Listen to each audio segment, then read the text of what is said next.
Hello दोस्तों, welcome back at YouTube channel.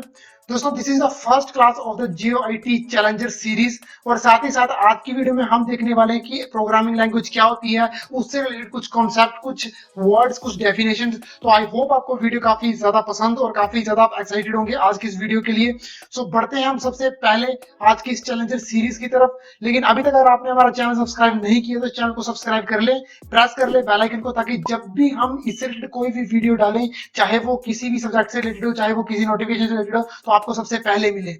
और सबसे पहले आपको जो कोट याद रखना है कि अगर तुम सोच सकते हो तो तुम कर भी सकते हो। If you can think you can definitely do it. अगर आप सोच सकते हैं कि मैं ये चीज क्लियर कर सकता हूं तो आप डेफिनेटली कर सकते हैं। थोड़ा सा कंसंट्रेशन के साथ आपको करने की जरूरत है। तो सबसे पहले हम बढ़ते हैं आज के सबसे पहले जो टॉपिक है, व्हाट इज प्रोग्रामिंग लैंग्वेज की। बेसिकली प्रोग्रामिंग लैंग्वेज होती क्या है।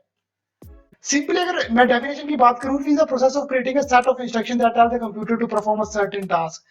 सिंपली एकदम देसी भाषा में बोलूं तो प्रोग्रामिंग लैंग्वेज जैसे इंसान है, हमें समझने के लिए, कोई हमें किसी बंदे से बात करनी है तो हमें क्या एक लैंग्वेज, जैसे अगर हम यहाँ रहते हैं हिमाचल तो पहाड़ी, अगर मैं बात करूं इंडिया की तो हिंदी लैंग्वेज हमें जो आनी चाहिए, इंग्लिश लैंग्वेज हमें आनी चाहिए। तो उससे रिलेटेड कुछ वर्ड्स होते हैं, कुछ ग्रामर होता है, जिसको मिला के क्या होता है हम सेंटेंसेस फॉर्म करते हैं और हम एक दूसरे से बात करते हैं।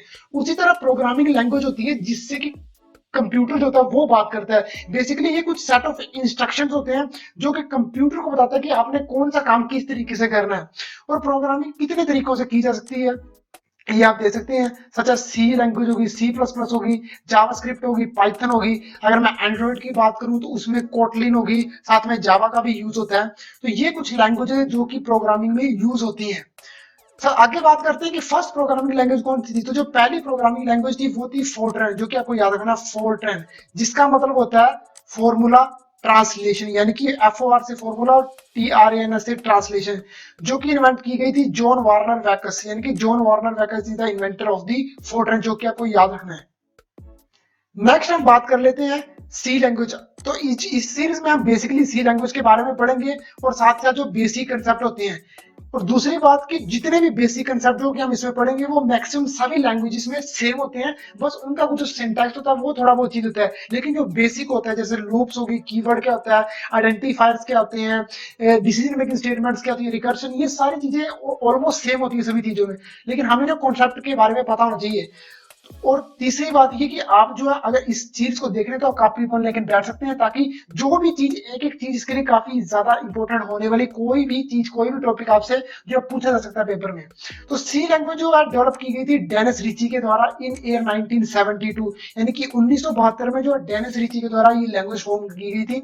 और बेसिकली इसका जो काम था वो था कि ऑपरेटिंग सिस्टम बनाने, यानी कि उस समय इसको यूज किया गया था ऑपरेटिंग सिस्टम बनाने के लिए। और कौन सा ऑपरेटिंग सिस्टम, वो था यूनिक्स। उस टाइम जो है यूनिक्स ऑपरेटिंग सिस्टम के लिए जो है इसको यूज किया गया था। कि क्वेश्चन आ सकता है कि यूनिक्स ऑपरेटिंग सिस्टम किस लैंग्वेज की मदद से बनाया गया था, वो थी सी लैंग्वेज। तो ये आपको ध्यान में रखना है। नेक्स्ट बात कर लेते हैं कुछ facts about the C language. जो सी लैंग्वेज थी was invented to write an operating system called Unix, जो कि मैंने आपको बता दी है। सेकंड है कि जो लैंग्वेज थी ये 1988 में फॉर्मलाइज कर दी गई थी बाय द ANSI, जो कि है American national standard institute. American national standard institute के द्वारा इसको फॉर्मलाइज कर दिया गया था, यानी कि हम जो इनको जो पढ़ सकते थे, सीख सकते थे इस लैंग्वेज को, यानी कि इसने बेसिकली इसको एक दर्जा दिया था। तो आपको इसकी भी फुल फॉर्म याद रखने की, ANSI की फुल फॉर्म क्या होती है। नेक्स्ट जो यूनिक्स ऑपरेटिंग सिस्टम था वो टोटली सी के द्वारा बना गया था, यानी कि उस समय जो लैंग्वेज थी वो सी लैंग्वेज थी, जो काफी ज्यादा डेवलप थी उस टाइम में जब यूनिक्स बनाया गया था। साथ ही साथ आज के समय में भी काफी ज्यादा पॉपुलर है सी लैंग्वेज। और जो आज के समय में लैंग्वेज जो थी इसको बोलते हैं सी प्लस प्लस, जो कि कॉम्पिटेटिव लैंग्वेज भी है। और साथ ही साथ काफी सारी कंपनीज जो कि सॉफ्टवेयर इंजीनियर हायर करती है अपनी कंपनीज में, वो एक्चुअल में सी लैंग्वेज को काफी ज्यादा प्रेफरेंस देती है और सी लैंग्वेज के रिलेटेड ही काफी सारे सवाल पूछती है। तो ये भी आपको यह ध्यान रखना है।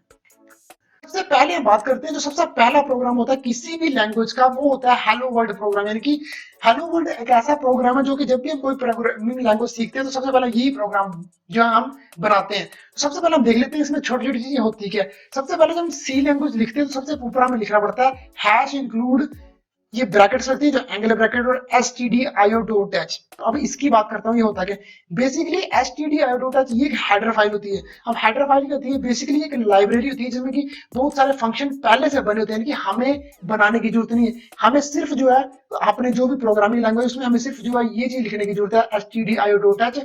तो वो सारी जो लाइब्रेरी क्या होता है, जहाँ पे बहुत सारी बुक्स रखी होती हैं, बहुत सारा नॉलेज, बहुत सारी चीजें पड़ी होती हैं, वैसे प्रोग्रामिंग लैंग्वेज में हेडर फाइल होती है जिसमें कि लाइब्रेरी होती है, जिसमें कि बिल्ट इन फंक्शंस होते हैं जो कि आपको याद रखना है। और ये हैश इंक्लूड ये एक प्री प्रोसेसर डायरेक्टिव है, ध्यान से सुन लो, ये होता है प्री प्रोसेसर डायरेक्टिव। और ये जो आईटी के एग्जाम में पूछा भी गया था इस बार में, तो आपको ध्यान रखना है। इसके बाद हम जो नीचे लिखते हैं वो होता है इंट मेन, यानी कि सब उसके बाद हम जो मेन फंक्शन को स्टार्ट करते हैं, मेन फंक्शन। यहाँ पे हम इंट की जगह, इस इंट को हम बोलते हैं डेटा टाइप, हम आगे देखेंगे डेटा टाइप होता क्या है। तो यहाँ पे हम इंट भी लिख सकते हैं, वॉइड भी लिख सकते हैं। वॉइड का मतलब है कि जब हम प्रोग्राम पूरा कर लेंगे तो रिटर्न हमें वो कुछ भी रिटर्न नहीं करेगा।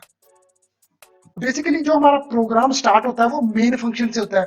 तो जब हम ये लाइन लिख लेते हैं हैश इंक्लूड वाली, उसके बाद हम लिखते हैं मेन, और मेन के नीचे जो है हमारा एक्चुअल प्रोग्राम स्टार्ट होता है। तो हेलो वर्ल्ड प्रोग्राम के नीचे हम लिखेंगे प्रिंट एफ। अब ये प्रिंट एफ बेसिकली ये एक आउटपुट फंक्शन होता है, और ये बिल्ट इन फंक्शन है जो कि लाइब्रेरी में से हमें पता होता है। अगर हम ये वाली हेडर फाइल इंक्लूड नहीं करेंगे stdio.h, तो ये एरर शो करेगा कि ये प्रिंट एफ एक्चुअल में है क्या चीज है ये प्रिंट एफ, तो ये पता नहीं चलेगा, इसलिए हमें ये फाइल जो इंक्लूड करनी पड़ती है।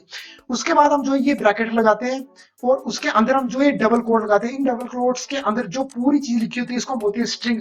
याद रखना कि जो डबल कोड्स के लिखी होती है उसको हम बोलते हैं स्ट्रिंग, तो आपको ये ध्यान में रखना है। और एंड में हमने जो ये लगाया सेमी कोलन्स, इसको बोलते हैं स्टेटमेंट टर्मिनेटर, ये आपको ध्यान में रखना है, आगे भी हम डिस्कस करेंगे। और लास्ट में हम लिखते हैं रिटर्न जीरो, यानी कि ये चीज लिखते हैं, यानी कि ये जो कुछ भी रिटर्न नहीं करेगा, बेसिकली जीरो रिटर्न, यानी कुछ भी रिटर्न नहीं करने वाला ये। हमें सिर्फ जो आउटपुट में ये चीज देखने को मिलेगी, जैसे हम उसके बाद कीबोर्ड दबाएंगे तो हमें कुछ भी रिटर्न नहीं मिलेगा। और लास्ट में हम जो इसी ब्रैकेट के साथ प्रोग्राम को एंड कर देते हैं। यहाँ पे स्टार्टिंग ब्रैकेट और ये एंड ब्रैकेट, तो ये आपको ध्यान में रखना है। के लिए रिटर्न जीरो होता है वो क्या करता है, it will exit the main function, हमें जो ये मेन फंक्शन इससे बाहर कर देता है और साथ ही साथ प्रोग्राम को एंड कर देता है। और दूसरी बात की जो सी डॉट है, जब भी हम अपने प्रोग्राम को सेव करते हैं सी लैंग्वेज में, तो हम डॉट सी जो लगाते हैं, जैसे फॉर एग्जांपल मैंने प्रोग्राम का लिखा है you you Y O U, तो हम लगाएंगे Y O U dot C, तो यानी कि सी डॉट सी जो एक्सटेंशन होती है प्रोग्राम को सेव करने के लिए।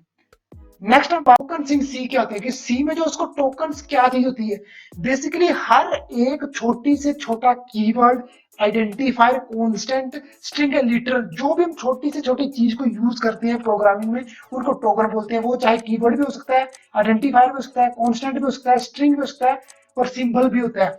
आपको इन शब्दों को देख के डरना नहीं कि ये क्या होता है, स्टेप बाय स्टेप हम जो इसको डिस्कस करेंगे। एग्जांपल है नीचे जो एग्जांपल यहाँ पे 5 जो है हमारे टोकन। सबसे पहले जो है प्रिंट एफ, ये एक सिंगल टोकन है प्रिंट एफ। उसके बाद ये जो ब्रैकेट लगी है ओपनिंग ब्रैकेट, ये एक अनदर टोकन है। और इन डबल कोट्स के अंदर ये पूरा जो है इसको हम बोलते हैं स्ट्रिंग। इस डबल कोट्स के अंदर जो भी चीज लिखी होती है इसको हम स्ट्रिंग बोलते हैं, और इसको एक ही हम जो टोकन मानते हैं। और ये क्लोजिंग ब्रैकेट को हम अलग टोकन मानेंगे, और एंड में जो ये सेमी कोलन है ये एक अलग टोकन हो गया, तो आपको जो है ध्यान रखना है। नेक्स्ट हम बात करते हैं कि सेमी कोलन्स क्या होते हैं इसमें। बेसिकली मैंने थोड़ी देर पहले बताया सेमी कोलन जो होते हैं स्टेटमेंट टर्मिनेटर होते हैं। बेसिकली ये बताते हैं कि जो स्टेटमेंट है यहाँ पे जो खत्म हो गया, हमने ये पूरी स्टेटमेंट लिखी है प्रिंट ऑफ हेलो वर्ल्ड, ये पूरी स्टेटमेंट जो है जब हमने ये लगा दी है तो इसका मतलब स्टेटमेंट यहीं पे खत्म हो गई है।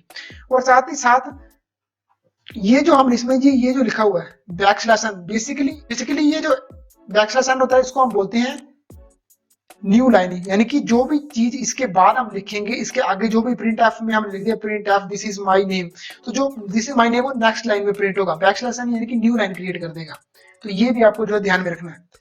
नेक्स्ट हम बात कर लेते हैं कुछ एमसीक्यूज से रिलेटेड, जो कि हमने अभी चीजें डिस्कस की उससे रिलेटेड।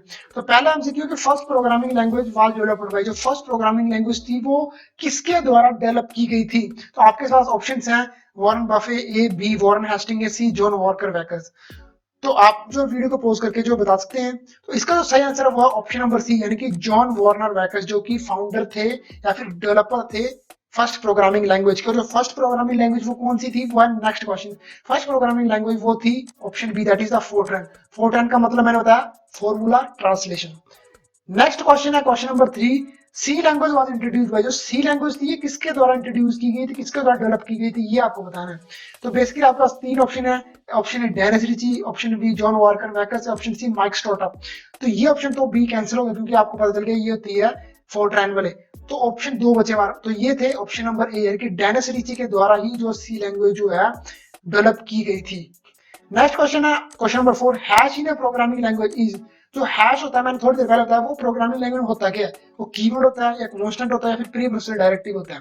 तो basically option C is right answer, that is the pre processor directive. और ये क्वेश्चन जो है जीओआईटी 2021 में भी पूछा गया था। तो आपको एक एक चीज जो है ध्यान में रखनी है, नोट डाउन कर लेनी कि कौन सी चीज आपको पूछ सकती है। और इसके बाद लेवल थोड़ा हाई रख के हम जो कोशिश कर रहे हैं कि आपके साथ सभी टॉपिक जो डिस्कस हो जाए ताकि कोई भी क्वेश्चन आपका मिस ना हो। नेक्स्ट क्वेश्चन है question number 5, semicolon is the statement. Semicolon जो स्टेटमेंट क्या होते हैं वो, option A opener statement opener होते हैं, ये सब स्टेटमेंट टर्मिनेटर स्टेटमेंट फंक्शन होता है। तो बेसिकली सेमीकोलन क्या करते हैं कि जो भी अपने स्टेटमेंट लेके उसके एंड में लगते हैं यानी कि स्टेटमेंट टर्मिनेटर होते हैं। तो option B is the right answer.